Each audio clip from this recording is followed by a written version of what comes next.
Hail to the Chief is played as President Johnson enters the East Room of the White House, where he will sign the new Civil Rights Bill, which prohibits the racial discrimination in the sale and rental of houses and apartments. The President at the rostrum will make remarks before signing the bill.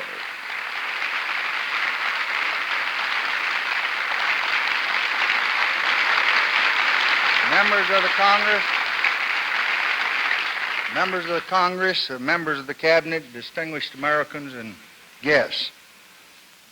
On an April afternoon in the year 1966, I asked a distinguished group of citizens that were interested in human rights to meet me in the Cabinet room in the White House. In their presence that afternoon, I signed a message to the Congress. That message called for the enactment, and I quote, of the first effective federal law against discrimination in the sale and the rental of housing in the United States of America. Few in the nation, and the record will show that very few in that room that afternoon, believed that fair housing would in our time become the unchallenged law of this land. And indeed, this bill has had a long and stormy trip.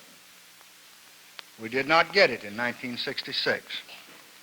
We pled for it again in 1967, but the Congress took no action that year. We asked for it again this year, and now, at long last, this afternoon, its day has come. I do not exaggerate when I say that the proudest moments of my presidency have been times such as this, when I have signed into law the promises of a century. I shall never forget that it is more than 100 years ago when Abraham Lincoln issued the Emancipation Proclamation. But it was a proclamation. It was not a fact. And in the Civil Rights Act of 1964, we affirmed through law that men equal under God are also equal when they seek a job, when they go to get a meal in a restaurant, or when they seek lodging for the night in any state in the Union. And now the Negro families no longer suffer the humiliation of being turned away because of their race. In the Civil Rights Act of 1965, we affirmed through law for every citizen in this land the most basic right of democracy, the right of a citizen to vote in an election in his country. In the 5 states where the act had its greater impact, Negro voter registration has already more than doubled. Now with this bill, the voice of justice speaks again. It proclaims that fair housing for all human beings who live in this country is now a part of the American way of life. We all know that the roots of injustice run deep, but violence cannot redress a solitary wrong or remedy a single unfairness. Of course, all America is outraged at the assassination of an outstanding Negro leader who was at that meeting that afternoon in the White House in 1966. And America is also outraged at the looting and the burning that defiles our democracy. And we just must put our shoulders together and put a stop to both. The time is here. Action must be now.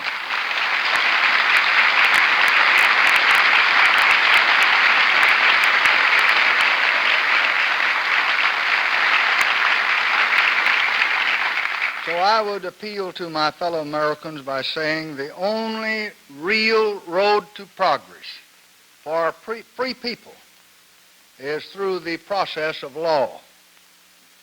And that is the road that America will travel. So I urge the Congress to enact the measures for social justice that I have recommended in some 20 messages.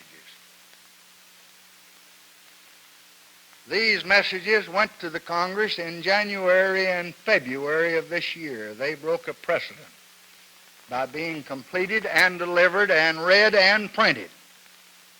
These measures provide more than $78 billion that I have urged the Congress to enact for major domestic programs for all Americans in the fiscal 1969 budget. This afternoon, as we gather here in this historic room in the White House, I think we can all take some heart that democracy's work is being done. In the Civil Rights Act of 1968, America does move forward. And the bell of freedom rings out a little louder. We have come some of the way, not near all of it. There is much yet to do. And if the Congress sees fit to act upon these 20 messages in some 15 appropriation bills, I assure you that what remains to be done will be recommended in ample time for you to do it after you've completed what's already before you. Thank you very much.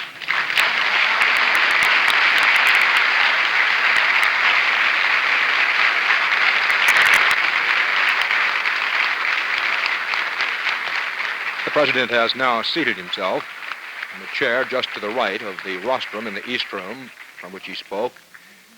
And in that chair now, the President is in the process of signing the new Civil Rights Bill. To make it clear what this bill calls for, it is a broad ban against racial discrimination in the sale and rental of houses and apartments. The bill also sets heavy federal penalties for interference with people exercising federally protected civil rights.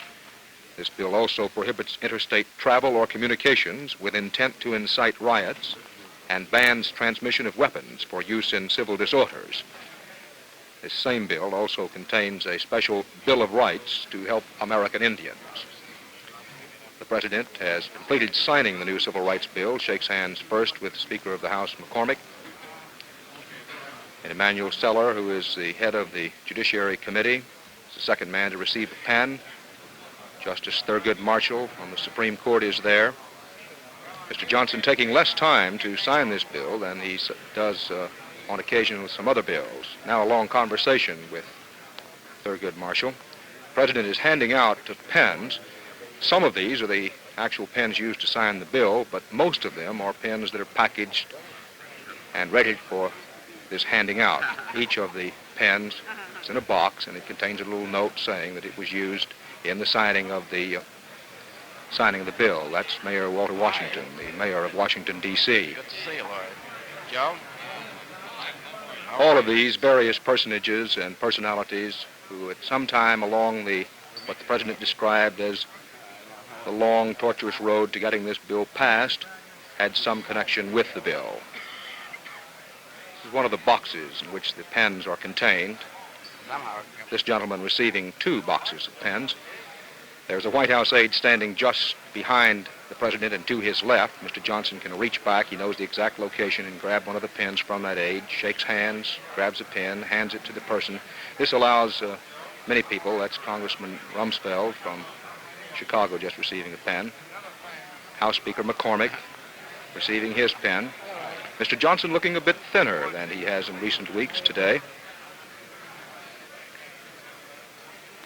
Hey, Robert. The President will hand out several dozens of these pens. Senator Jacob Javits of New York just received his pen. Senator Edward Brooke from Massachusetts receiving his. Chet Hollifield of California receiving his. Lord Pepper of Florida, the gentleman in glasses. McCullough of Ohio having a conversation with the president, clamping his box with the pin in it together. Senator Hugh Scott of Pennsylvania also having an extended handshake and conversation with the president.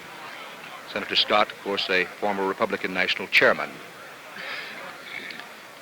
The East Room filled with several hundred persons, and it appears that the president not only will give several dozen of the pens out this afternoon, may give as many as 50 or 100. Senator Clifford Case of New Jersey, just receiving a pen. We're pointing out those gentlemen whom we recognize. Some of these personages, of course, we do not recognize, since there are several hundred in the room. Another box of pens. Perhaps you saw it being brought in just behind the president, a military aide coming in with resupply on the pens. The president didn't appear to use more than 3 or 4 pens for the actual signing this afternoon. He's already handed out more pens than that. Senator Muskie of Maine, a fellow who just received his, young gentleman who just received his pen.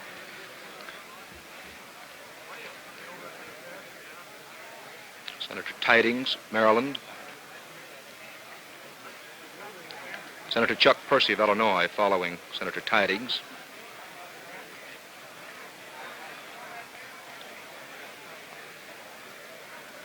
Congressman Goodell of New York just went off your screen to the left.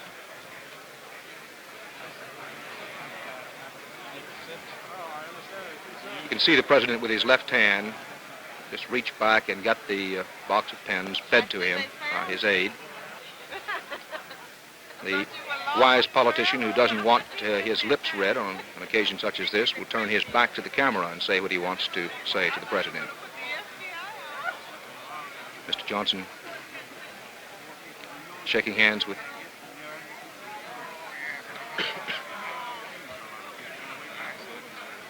going around the room, shaking hands with some of those persons who will not be receiving a pen directly from the president. An historic occasion in the White House East Room, as President Johnson has signed into law what he himself describes as one of the most important pieces of civil rights legislation in the history of the country. In his remarks on this occasion, the president pointed out that there is still much to be done to ensure the rights of every citizen. He expressed outrage at both the spirit and the ideas that resulted in the assassination of Dr. Martin Luther King, and outrage at those who would, as the president said, riot and burn. Mr. Johnson called on all Americans to put their shoulder to the wheel and put a stop to both. That is, the outrage of assassination and inequality directed toward Negroes, and the outrage that results in rioting and burning.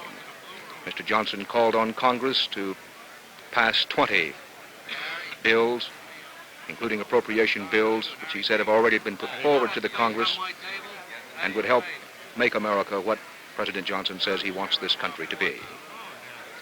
This has been a special CBS News report, live from the White House.